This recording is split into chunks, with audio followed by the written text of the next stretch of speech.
Good morning. आज हम लोग कोशिका तथा कोशिका के अंग के बारे में पढ़ेंगे। कोशिका रचना, सेल स्ट्रक्चर, वनस्पति कोशिका और प्राणी कोशिका।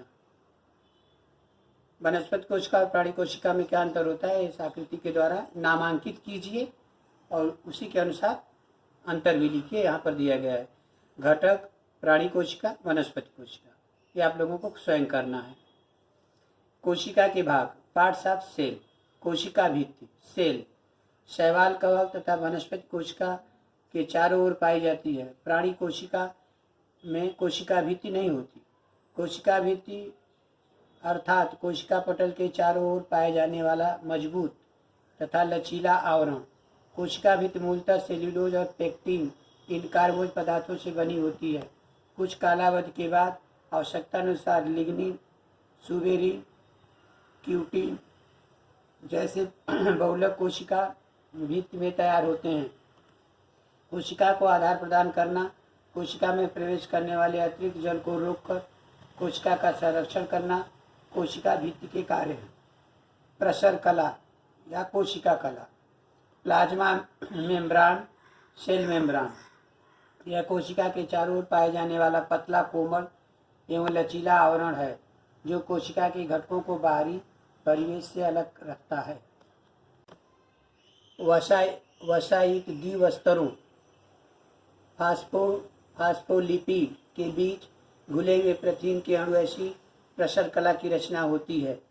प्रसर कला कुछ निश्चित पदार्थ को अंदर बाहर जाने देती है तो कुछ पदार्थों को रोकती है, इसलिए इसे अर्धपारगम्य, झिल्ली, सेलेक्टिव परमिएबल मेम्ब्रेन कहते हैं। इस गुणधर्म के कारण पानी, नमक, ऑक्सीजन जैसी उपयोगी अणु कोशिका में प्रवेश करते हैं तो कार्बन डाइऑक्साइड जैसे वर्ज्य पदार्थ कोशिका के बाहर परागमन करते हैं। कोशिका के बाहर कुछ परिवर्तन हो तो भी कोशिका के भीतर पर्यावरण एक जैसा रखने का कार्य प्रसर कला करती है। इसे ही समस्थिति कहते हैं। कोशिका में पदार्थों का आदान प्रदान कैसे होता है? कोशिका की ऊर्जा का उपयोग कर चलने वाली प्रक्रियाएं। पहला, कोशिका भक्षण, साइटोसिस, बाहरी परिवेश से अन्न तथा अन्य पदार्थों का भक्षण करना। दूसरा, कोशिका उत्सर्जन, एक्सोसाइटोसिस, वर्ज्य पदार्थ कोशिका के बाहर निष्कासित करना। कोशिका की ऊर्जा का उपयोग किए बिना चलने वाली प्रक्रियाएं। विसरण, diffusion, carbon dioxide, oxygen, O2, CO2, carbon dioxide जैसे छोटे अणुओं का कोशिका में प्रवेश होना, बाहर जाना, ये विसरण होता है, डिफ्यूजन। परासरण, ऑस्मोसिस, पानी के अधिक अनुपात वाले भाग में पानी के कम वाले भाग की ओर अर्धपरागम्य झिल्ली से होकर जाने वाले पानी के प्रवाह को परासरण कहते हैं। यह भौतिक क्रिया होकर तथा इसके होने से तीन भिन्न भिन्न संभावनाएं हो सकती हैं। पहला, यहाँ दिया है वनस्पति कोशिका में प्रसरण, इधर दिया है प्राणी कोशिका में प्रसरण। और परासारी आइसोटोनिक द्रव्य, कोशिका के परितः रहने वाले पानी का अनुपात कोशिका के भीतर के पानी के बराबर होता है, इसलिए पानी अंदर या बाहर नहीं जाता। अधोपराशरी हाइपोटोनिक द्रव्य, कोशिका के परितः रहने वाले पानी का अनुपात यह कोशिका के भीतर के पानी की अपेक्षा अधिक होने से बाहरी पानी कोशिका में प्रवेश करता है। इसे अंतः परासरण या इंडोसोमिस कहते हैं। उदाहरण, सूखी हुई किशमिश पानी में रखने पर कुछ समय बाद वह फूल जाती है। ऊर्ध्वपराशरी हाइपरटोनिक द्रव्य, कोशिका के भीतर के पानी का अनुपात अधिक तथा कोशिका के परितः मध्यम भाग का अनुपात कम हो तो पानी कोशिका के बाहर निष्कासित होता है। फलों के टुकड़ों को शक्कर के पानी में डालने पर उन टुकड़ों का पानी शक्कर के द्रव्य में घुलकर थोड़ी देर बाद वे टुकड़े सिकुड़ जाते हैं। ऊर्ध्वपराशरी द्रव्य में रखने से प्राणी कोशिका या वनस्पति कोशिका के भीतर का पानी बहिपरासरण एक्सोस्मोसिस प्रक्रिया के कारण बाहर निकलता है और कोशिका द्रव्य सिकुड़ जाता है।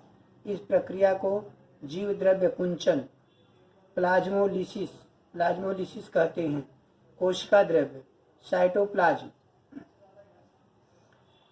प्याज के छिलकों में अत्यधिक द्रव से भरी हुई आयताकार कोशिकाएं क्या आपने देखी है? यही दिया है प्याज की झिल्ली। और इसके कौन कौन से भाग हैं? रितिका कोशिका द्रव्य, केंद्रक कोशिका भित्ति कोशिकाएं, प्याज के पर्त की कोशिकाएं। जैसे वनस्पति कोशिका को जो भाग दिया वही यहाँ भी रहेगा। प्रसर कला और केंद्रक के बीच फैले हुए तरल पदार्थ को कोशिका द्रव्य कहते हैं। कोशिका द्रव्य यह चिपचिपा पदार्थ होता है, निरंतर हलचल करता रहता है। इसमें कई कोशिका अंग बिखरे होते हैं। कोशिका में रासायनिक अभिक्रिया घटित होने हेतु कोशिका द्रव्य यह मध्यम है। कोशिका अंगकों के अलावा कोशिका में कोशिका द्रव्य साइटोसोल भी होता है। कोशिका द्रव्य में अमीनो अम्ल, ग्लूकोज, जीवन सत्व संग्रहित होते हैं। बड़ी केंद्र की रिक्तिकाओं के कारण वनस्पति कोशिका में कोशिका द्रव्य यह किनारे की ओर ढकेला हुआ होता है। वनस्पति कोशिका का कोशिका द्रव्य प्राणी कोशिका द्रव्य की अपेक्षा अधिक कड़ाकार एवं सघन होता है। कोशिका अंगक सेल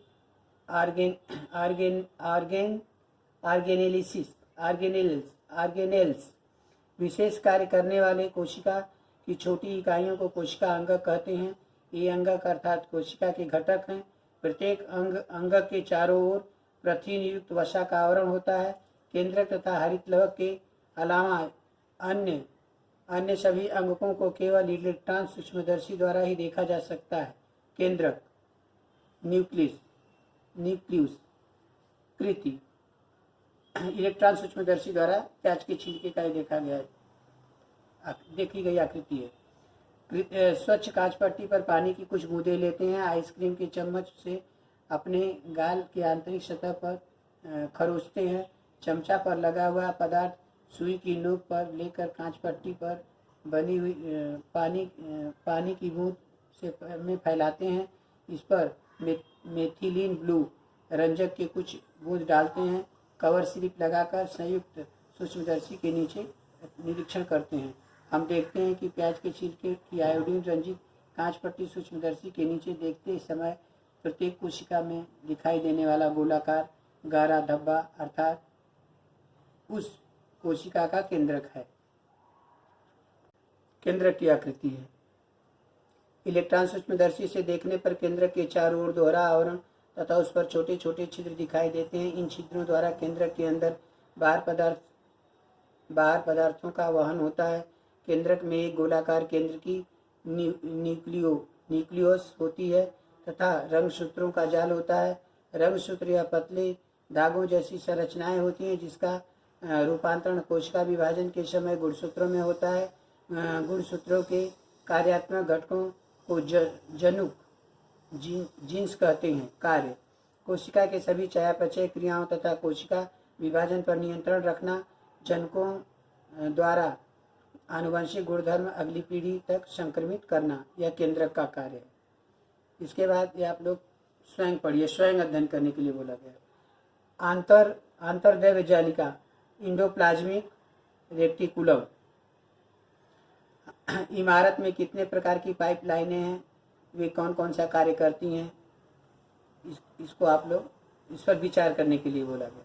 कोशिका के भीतर विभिन्न पदार्थों का वहन करने वाले अंग को आंतरद्रव्य जालिका कहते हैं। आंतरद्रव्य जालिका अर्थात तरल पदार्थों से भरी हुई सूक्ष्म नलिका तथा पटल एक दूसरे से जुड़कर बनी हुई जाल जैसी संरचना होती है। अंतरद्रव्य जालिका अंदर के केंद्रक को तथा बाहर से प्ररस कला से जुड़ी होती हैं। इसके पृष्ठतल पर राइबोसोम्स के कण हों तो उसे रुक्ष अंतर्द्रव्य जालिका कहते हैं। अंतर्द्रव्य जालिका के कार्य: कोशिका को आधार प्रदान करने वाली चौखट। दूसरा, प्रोटीनों का परिवहन करना, प्रोटीन माने प्रोटीन। तीसरा, अन्न, हवा, पानी द्वारा शरीर में प्रवेश करने वाले विषैले पदार्थों को पानी में घुलनशील करके शरीर से बाहर निष्कासित करना। गाल्गी काय, गाल्गी पिंड भी बोलते हैं, गाल्गी कॉम्प्लेक्स, एक दूसरे के से समांतर रची हुई 5-8 चपटी खोखली थैलियों से गाल्गी पिंड बनता है। इन थैलियों को पुटिकाएं कहते हैं। इनमें विभिन्न प्रकार के प्रकीर्ण भरे होते हैं। आंतरद्रव्य जालिका द्वारा संश्लेषित किए हुए प्रोटीन गोली पीठिकाओं में कैद होते हैं। कोशिका द्रव्य से होती हुई ये पीठिकाएं गाल्गी काय तक पहुंचती हैं। उसके निर्मित क्षम भाग से संयोग कर द्रव्य गालिका काय की पुटिकाओं में भेज दिए जाते हैं। गाल्गी काय की विभिन्न परतों से गुजरते समय प्रकीर्णों के कारण इन प्रोटीन युक्त द्रव्यों में परिवर्तन होते जाता है। ये परिवर्तन प्रोटीन पुनः गोलीय पीठिका में बंद होकर गाल्गी काय के भीतर परिपक्व परत से बाहर चली जाती हैं, अर्थात कारखानों की वस्तुएं बांधकर आगे भेजने वाले पैकिंग विभाग के जैसा काम पुटिकाओं द्वारा होता है। गाल्गी काय का कार्य: गाल्गी पिंड कोशिका का स्त्रावक अंग है।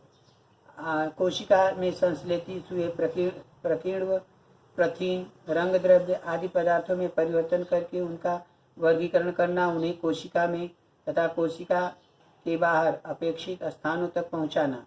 तीसरा, रिक्तिकाओं और स्राव पीठिकाओं का निर्माण करना, कोशिका भित्ति, प्ररस कला और लयकायिका के निर्माण में मदद करना। ये गाल्गी पिंड की आकृति है। जिस वैज्ञानिक ने खोज किया है उस वैज्ञानिक के बारे में यहाँ दिया गया, आप लोग पढ़ लीजिएगा। लयलिका, लाइसोसोम खेती में निर्माण करने वाले खरपतवार एवं अन्य कचरे को कंपोस्ट के गड्ढे में डालने पर कुछ दिनों के बाद उस कचरे का क्या होता है, जो कंपोस्ट खाद बनती है वही।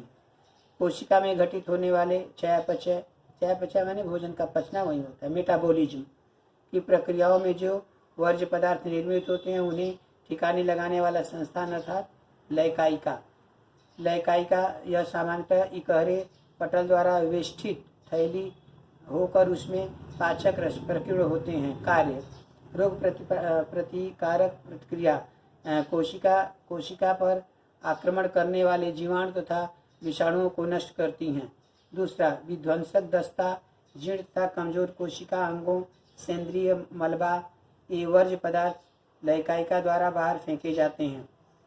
तीसरा, आत्मघाती थैली, जब कोई कोशिका जीर्ण अथवा क्षतिग्रस्त हो जाती है तो लयकायिका फट जाती है और उसमें स्थित पाचक रस प्रकीर्ण स्वयं की कोशिका का पाचन कर लेते हैं।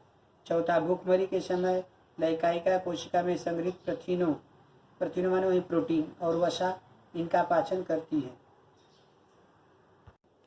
तंतु कणिका, माइटोकॉन्ड्रिया, आपकी कक्षा में दीप, पंखे, उसी प्रकार विद्यालय के संगणक कौन सी ऊर्जा का पर कार्य करते हैं, यह ऊर्जा कहाँ निर्मित होती है। प्रत्येक कोशिका को ऊर्जा की आवश्यकता होती है। कोशिकाओं को ऊर्जा प्रदान करने का काम तंतु कणिका करती है। इलेक्ट्रॉन सूक्ष्मदर्शी के नीचे देखने पर तंतु कणिका द्विकला आवरण से युक्त संरचना बनी दिखाई देती है। तंतु कणिका का बाह्य आवरण छिद्रयुक्त होता है। आंतरिक आवरण की सतह कई मोड़ों शिखा से मुड़ी हुई होती है। तंतु कणिका के आंतरिक गुहा में जेली जैसा पदार्थ होता है जिसमें राइबोसोम्स या जोम्स भी बोलते हैं, फास्फेट के अणु तथा डीऑक्सीराइबो न्यूक्लिक अम्ल, डीएनए जिसको बोलते हैं, अणु होने से तंतु कणिकाएं स्वयं प्रोटीनों को संश्लेषित कर सकती हैं। तंतु कणिका कोशिका में उपस्थित कार्बोज और वसा के प्रकीर्णों की सहायता से ऑक्सीकरण करती हैं। इस प्रक्रिया के दौरान मुक्त हुई ऊर्जा एटीपी, आइडेनोसाइन ट्राइफास्फेट ATP, ए से आइडेनोसाइन, टी से ट्राई, पी से फास्फेट के रूप में संग्रहित होती है।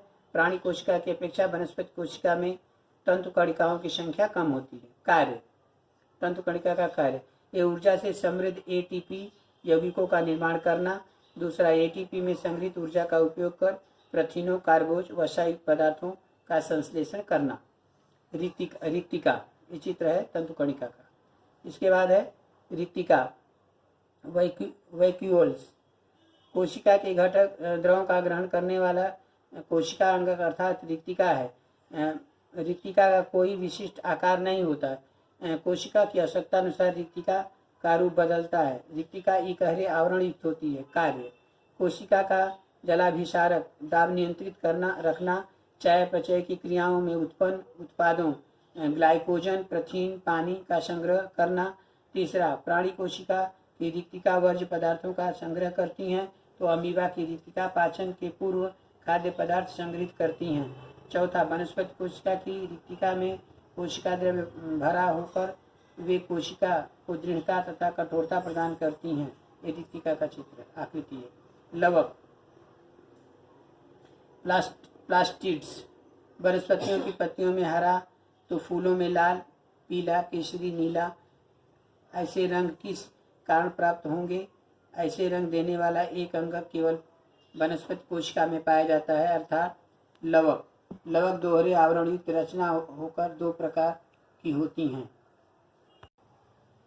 वनस्पति कोशिका के अवयवों का रंग, रंग द्रव्य, इसको आप लोग स्वयं अध्ययन कर लीजिए। इसके बाद इंटरनेट पर जाकर के फूलों के रंग, पाए जाने वाले रंग, उसके जिम्मेदार रंग द्रव्यों इंटरनेट से प्राप्त करके तालिका बना लीजिए। यह है हरित लवक, इसी के कारण पत्तियों का रंग हरा होता है। यहाँ पर हरित लवक का वर्ण लवक होकर अन्य प्रकार के वर्ण माने रंग लवकों में रूपांतरित हो सकते हैं। उदाहरण, कच्चे हरे टमाटरों के पकने के बाद हरित लवक का रूपांतरण लाइकोपीन में होने का टमाटर लाल रंग का हो जाता है। वैज्ञानिक कारण पूछा जा सकता है कि पकने से पहले टमाटर हरा और पकने के बाद लाल हो जाता है, कारण बताइए, तो यही लिखना होगा उत्तर।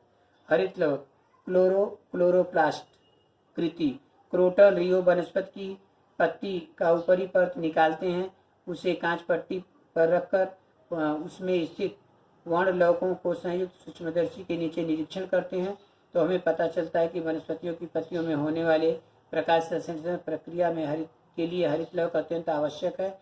हरित लवक सौर ऊर्जा का रासायनिक ऊर्जा में रूपांतरण करते हैं। हरित लवक की पीठिकाओं में प्रकाश संश्लेषण के लिए आवश्यक प्रकीर्ण DNA, राइबोसोम्स, जोम्स या झोम्स यहाँ दिया जोम्स होता है, और कार्बोज पदार्थ होते हैं। प्रकाश संश्लेषण की क्रिया में भोजन बनाने का काम, सौर ऊर्जा को रासायनिक ऊर्जा में रूपांतरण करने का कार्य हरित लवक करता है। हरित लवक कहाँ पाया जाता है? वनस्पतियों की पत्तियों में। लवकों के कार्य, हरित लवक सौर ऊर्जा का अवशोषण करके उसका भोजन रूपी रासायनिक ऊर्जा में रूपांतरण करते हैं। वर्ण लवकों के कारण फूलों और फलों के रंग प्राप्त होते हैं। वर्ण लवक कार्बोज, स्निग्ध तथा प्रथिन पदार्थों का संश्लेषण तथा संग्रह करते हैं। तंतु कणिका और लवकों में DNA तथा राइबोसोम्स होने से ये अंगक स्वयं की प्रतिकृति बना सकते हैं। कोशिका की संरचना तथा अंगकों का अध्ययन करने के बाद हमें पता चलता है कि वनस्पति कोशिका और प्राणी कोशिका में पाए जाने वाले अंगकों के कारण कोशिका का कार्य ठीक तरह से चलता है। ऐसी विकसित कोशिकाओं को दृश्य केंद्र की कोशिका कहते हैं। पिछली कक्षा में जीवाणुओं के अति केंद्र की कोशिका का अध्ययन हम लोगों ने किया था। दृश्य केंद्र की कोशिका, इसका आकार 500 से 100 माइक्रोमीटर, गुणसूत्र की संख्या 1 से अधिक, केंद्रक पटल, केंद्रकी और केंद्रक द्रव्य युक्त सुस्पष्ट केंद्रक होता है। तंतु कणिका लवक होते हैं।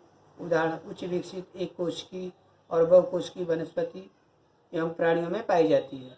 दृश्य केंद्र की कोशिका, आदि केंद्र की कोशिका, इनका आकार 1 से 10 माइक्रोमीटर एक ही होती है संख्या में। केंद्रक सदृश केंद्रकाभ होता है, आवरण युक्त अंगक नहीं होते और ये इस तरह की कोशिका जीवाणुओं में पाई जाती है। धन्यवाद।